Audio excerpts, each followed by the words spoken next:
రాష్ట్ర వ్యాప్తంగా వెన్నుపోటు దినం కార్యక్రమం జరుగుతుంది. కూటమి ప్రభుత్వం ఏర్పడిన తర్వాత ఎన్నికల్లో ఏవైతే హామీలు ఇచ్చావో హామీలన్నింటిని కూడా తుంగలో తొక్కింది. దాదాపు అంటే గత ప్రభుత్వ హయాంలో అప్పుల పాలైపోయిందంటూ మాట్లాడిన కూటమి ప్రభుత్వం సంవత్సర కాలంలోనే 1,50,000 కోట్లు అప్పు చేసింది. ఒక్క సంక్షేమ పథకాన్ని కూడా అమలు చేయలేదు. దీనికి వ్యతిరేకంగా ఈరోజు రాష్ట్ర వ్యాప్తంగా వైఎస్ఆర్సీపీ వెన్నుపోటు దినం కార్యక్రమాన్ని నిర్వహించింది. గన్నవరంలో ఈ కార్యక్రమంలో పాల్గొన్నారు కృష్ణా జిల్లా అధ్యక్షులు పేర్నాని. ప్రస్తుతం మనతో ఉన్నారు, ఆయనతో మాట్లాడుతూ సార్ ఎలా జరిగింది అనుకుంటారు కార్యక్రమం? ఎందుకంటే గన్నవరాన్ని టార్గెట్ చేసి కార్యకర్తలు అంటే ఇక్కడ వైసీపీని లేకుండా చేయాలని టీడీపీ ఒక కంకణం కట్టుకుంది. ఇక్కడ మాజీ ఎమ్మెల్యేని సైతం అరెస్టులు చేసిన పరిస్థితి. ఈ కార్యక్రమంతో ఎటువంటి సందేశం ఇచ్చారు? అంటే కేసులతోనూ తప్పుడు కేసులతో అరెస్టుల ద్వారా పోలీసుల్ని అడ్డగోలుగా వాడి వైఎస్ఆర్ కాంగ్రెస్ పార్టీని నిర్వీర్యం చేయదలుచుకోవటం అనేది ఎవరి తరం కాదనేది ఇవాళ ఇక్కడ జరిగినటువంటి వెన్నుపోటు దినం కార్యక్రమంలో అంటే సంవత్సర కాలంగా వంశీమోహన్ని వేధింపులకు గురి చేస్తూ ఇవాళ కేసు మీద కేసు, ఒక కేసులో బెయిల్ వస్తుందంటే ఆ రోజు అర్ధరాత్రి పూట ఇంకొక కేసు కడతాం. ఇట్లా ఆ జరిగిన సంఘటనలన్నీ కూడా 5 ఏళ్ళు 6 ఏళ్ళు 8 ఏళ్ళు 11 ఏళ్ళు 16 ఏళ్ల క్రితం జరిగినటువంటి సంఘటనలు అని చెప్తూ ఇవాళ కేసులు కట్టి అలాగే బెయిల్ రానివ్వకుండా వాయిదాల మీద వాయిదాలు కోరుకుంటూ ఈ తప్పుడు కేసులతో నాయకుడు లేకుండా కార్యకర్తని దాదాపుగా రాష్ట్రంలో ఏ నియోజకవర్గంలో కూడా లేనటువంటి పరిస్థితులు 173 మంది కార్యకర్తల మీద ఎంపీపీలు లేకపోతే ఎంపీటీసీలు సర్పంచ్లు, ఒక సర్పంచ్ గారు మహిళా సర్పంచ్ని కూడా క్రిమినల్ కేసులో అరెస్ట్ చేసి జైల్లో వేసినటువంటి పరిస్థితి. భార్యాభర్తలు ఇద్దరిని కూడా జైల్లో దాదాపుగా 60 రోజులు జైల్లో ఉంచారు.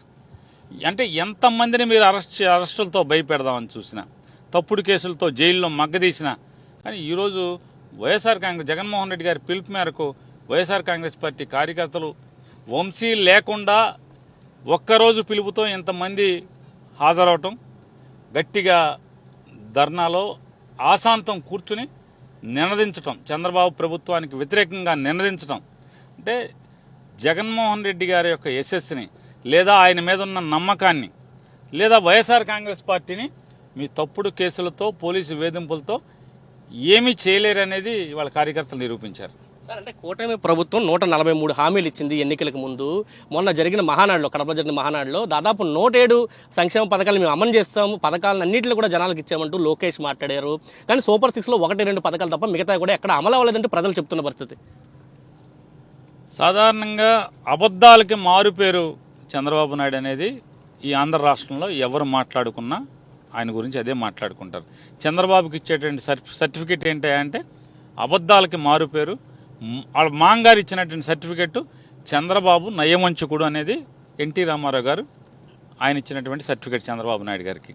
కానీ ఆయన కొడుకు లోకేష్ చూసుకుంటే అంటే నేను మా నాన్నకేమీ తీసిపోననేటువంటి రీతిలో తండ్రిని మించిన తనయుడిగా అబద్ధాలు చెప్పడంలో, మోసం చేయటంలో, నయవంచం చేయటంలో, వెన్నుపోటు పడటంలో తండ్రిని మించిన తనయుడిగా లోకేష్ తీరు మనం గడిచిన సంవత్సర కాలంగా మనం చూస్తున్నాం. ఇవాళ ఇచ్చిన హామీలు, యువతకు ఎన్నో హామీలు ఇచ్చారు. ఉద్యోగాలు ఇప్పిస్తామన్నారు, ఉద్యోగం ఇవ్వకపోతే నిరుద్యోగ భృతి ఇప్పిస్తామన్నారు. ఆఖరికి కనీసం ఫీజు రీయింబర్స్మెంట్కి కాలేజీ ఫీజులు కూడా కట్టకుండా వాళ్ళని దగా చేసినటువంటి పరిస్థితులు. తల్లిదండ్రులు తల తాకట్టు పెట్టి ఫీజులు చెల్లించాల్సినటువంటి పరిస్థితులు. ఎందుకంటే పరీక్షలు రాయనివ్వం, హాల్ టికెట్లు ఇవ్వమని చెప్పని యాజమాన్యాలు బెదిరించే పరిస్థితిలో వాళ్ళ తరపున అండగా వచ్చినటువంటి ఒక్క శాసనసభ్యుడిగా తెలుగుదేశం పార్టీకి సంబంధించిన వాళ్ళు లేకపోవటం, ప్రభుత్వం వారిని దండించకపోవటం, తల్లిదండ్రులు తలతాకట్టు పెట్టి ఫీజులు కట్టి పిల్లలను చదివించాల్సినటువంటి దౌర్భాగ్య స్థితి రావటం. ఇవాళ అప్పులు చేయనని చెప్పి ఈరోజు జూన్ 4వ తారీఖు 2025 జూన్ 4వ తారీఖు సాయంత్రానికి 1,54,000 కోట్ల రూపాయలు ఈ రాష్ట్రానికి అప్పు తీసుకొచ్చి ఇవాళ వరకు ఎన్నికల ముందు అప్పులు చేయనని చెప్పారు, కరెంటు ఛార్జీలు పెంచమని చెప్పారు, కరెంటు మీరు అమ్ముకునేట్టుగా చేస్తామని చెప్పి ఇవాళ కరెంటు బిల్లు పట్టుకుంటే చాలు, వైరు పట్టుకుంటే షాక్ కొడతాం కాదు, కరెంటు బిల్లు పట్టుకుంటేనే షాక్ కొట్టేటువంటి పరిస్థితులు ఇవాళ ఈ రాష్ట్రంలో ఉన్నాయి. ఏ హామీని కూడా అమలు చేయకుండా 153 కాదు తండ్రి ఒక 153, కొడుకు ఒక 53, 153, పవన్ కళ్యాణ్ ఒక 253. వీళ్ళందరూ కలిసి ఇచ్చినటువంటి ఈ దొంగ హామీలని ఇవాళ ఒక్క హామీ కూడా అమలు చేయకుండా సిగ్గుపడకుండా దేవుడు వీళ్ళకి మంచి వరం ఇచ్చాడు. ఏంటంటే సిగ్గు శర్మ అనేది లేకుండా చేయటం వీళ్ళకి, ఈ నాయకులకి సిగ్గు లేకుండా సిగ్గుపడకుండా బొంకటం. ఇవాళ మనం వీళ్ళని చూస్తే సమాజం ఏహ్యభావంతో వీళ్ళని అసహించుకునేటువంటి పరిస్థితులు ఇవాళ నెలకొని ఉన్నాయి. సరే, వైఎస్ఆర్సీపీ వెన్నుపోటు దినం అంటూ ఈరోజు కార్యక్రమాన్ని పిలిపించింది. అదే సందర్భంలో పవన్ కళ్యాణ్ కూడా ఒక పిలిపిచ్చారు. అయితే కూటమికి అధినేతగా ఉండి కూటమి నడిపిస్తున్న చంద్రబాబు మాత్రం సంవత్సర పాలన మీద ఎక్కడ మాట్లాడలేదు. కానీ పవన్ కళ్యాణ్ మాత్రం మాట్లాడడం ఎలా చూస్తారు? ఒక ఉదయాన్నేమో టపాసులు పేల్చాలన్నారు, రాత్రికి సంబరాలు చేయాలంటూ కూడా ఆయన చెప్పిన పరిస్థితి. దేనికి సంబరాలు? పవన్ కళ్యాణ్ గారు ఇచ్చినటువంటి పిలుపు దేనికి సంబరాలు? దేనికి? చంద్రబాబు నాయుడు పవన్ కళ్యాణ్ కలిసి మోసం చేసినందుకు సంబరాలా? దేనికి సంబరాలు? ఇంత వంచన చేసినందుక? ఈ రాష్ట్రాన్ని అప్పుల పాలు చేసినందుకు సంబరాలా? దేనికి? ఒక్కటంటే ఒక్కటికి ఒక్క హామీ కాదు, కనీసం ఏలుబడి. సుగాలి ప్రీతి అన్నావు, సుగాలి ప్రీతి ఏమైంది? గాలికి వదిలేవు. దేనికి సంబరాలు? దేనికి? సుగాలి ప్రీతిని కేసుని ఒక దరి చేర్చినందుక? దేనికి సాయంత్రం మందు సామాను పేర్చాలి, ఇంటింటికి దీపాలు? దేనికి దీపాలు? మీరు వాళ్ళందరూ దీపాలు, ఎంతోమంది రాష్ట్రంలో వందలాది మంది ఇళ్లలో దీపాలు ఆర్పారు. మీరు 700 పైచిలకు మందిని హత్యగావించి చేశారు. ఎన్ని రాజకీయ హత్యలు! 2000 పైచిలకు అక్రమ కేసులు బనాయించి జైల్లో మగ్గదీశారు. దేనికి? ఏం జరిగిందని? ఈ రాష్ట్రానికి ఏం ఒరిగిందని? ఈ రాష్ట్రానికి అప్పులు తప్పితే ఒక్కటంటే ఒక్కటి ఒరిగిందని చెప్పండి. ఇవాళ ఎంత దగ అంటే, కాపులు అంటే ఉద్యమం చేస్తే ఆ ఉద్యమంలో పెట్టినటువంటి తునిలో పెట్టినటువంటి కేసుల్ని కింద కోర్టు కొట్టేస్తే హైకోర్టులో దాన్ని తిరగదోడాలని చెప్పి జీవో ఇస్తాడు. మళ్ళీ వెంటనే కాపులందరూ రియాక్ట్ అవ్వగానే ఎవడిచ్చాడు జీవో మాకు తెలియదంట. అంటే వీళ్ళ ప్రభుత్వం ఒకవేళ వాళ్ళ మాటే పవన్ కళ్యాణ్ కానీ లేదా చంద్రబాబు నాయుడు మాటే మనం నిజం అనుకుంటే, అంటే వీళ్ళ పరిపాలన ఏం సాగుతుంది?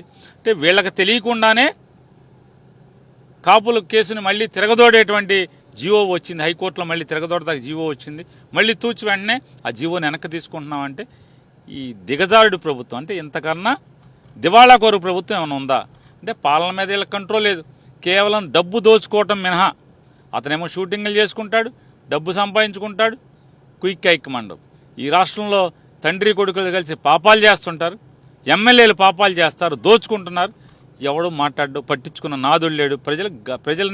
ప్రజల సంక్షేమాన్నే కాదు, ప్రజల యోగక్షేమాన్ని, వాళ్ళ రక్షణ కూడా గాలికి వదిలేసి పోలీసుల్ని బరితెగించి ఉద్యోగం చేసేలాగా వీళ్ళ ఏళ్లుబడి దిగజారటం అనేది వాళ్ళ సిగ్గుమాలినతనానికి. దానికా ఇవాళ దీపావళి చేయాలి? సంక్రాంతి దీపావళి దేనికి? పొద్దునేమో ముగ్గులు పెట్టాలంట, సాయంత్రం దీపాలు వెలిగించాలంట. కనీసం సిగ్గు కూడా పడకుండా ఈ కార్యక్రమాలు ఇవ్వటం చేయటానికి వాళ్ళు సిగ్గుపడుతున్నారు. ఎవరైతే జనసేన కార్యకర్తలు ఉన్నారో వాళ్ళు సిగ్గుపడుతున్నారు. ఇవాళ ఏ ఊళ్ళో ఎవడో రాలా, పట్టుమని 10 మంది లేరు ఏ జిల్లా ఏ నియోజకవర్గంలో కూడా. అంటే ఇక కార్యకర్తలు కన్నా సిగ్గుపడుతున్నారు, కానీ వీళ్ళకి మాత్రం సిగ్గు లేకుండా ఈ కార్యక్రమాలను ప్రకటిస్తున్నారు. Thank you. ఇది చెప్తున్నారు, ప్రజలకు ఇచ్చిన హామీలు అమలు చేయడంలో పూర్తిగా వైఫల్యం చెందిన కూటమి ప్రభుత్వం అన్నీ చేసేమని చెప్పుకోవడానికి ఎక్కడ సిగ్గుపడట్లేదు. దానికి తోడుగా మళ్ళీ దీనికి సంబరాలు చేయడం మరొకట ఎత్తుగా కనిపిస్తుంది. ఖచ్చితంగా దీని మీద ప్రజలకు ఏవైతే కూటమి ప్రభుత్వం హామీలు ఇచ్చిందో హామీల అమలు కోసం వైఎస్ఆర్సీపీ పోరాటం చేస్తుంది. ఖచ్చితంగా ప్రజల పక్షాన్ని ఇస్తుంది. దానిలో మొదటి మెట్టుగా ఈరోజు వెన్నుపోటు దినం కార్యక్రమానికి ప్రజల నుంచి విశేషణ స్పందన రావడమే ప్రధాన కారణం అంటూ కూడా పేర్నాని చెప్తున్న పరిస్థితి కనిపిస్తుంది. కెమెరా పర్సన్ వంశీతో కలిసి సురేంద్ర, సాక్షి టీవీ, విజయవాడ నుంచి.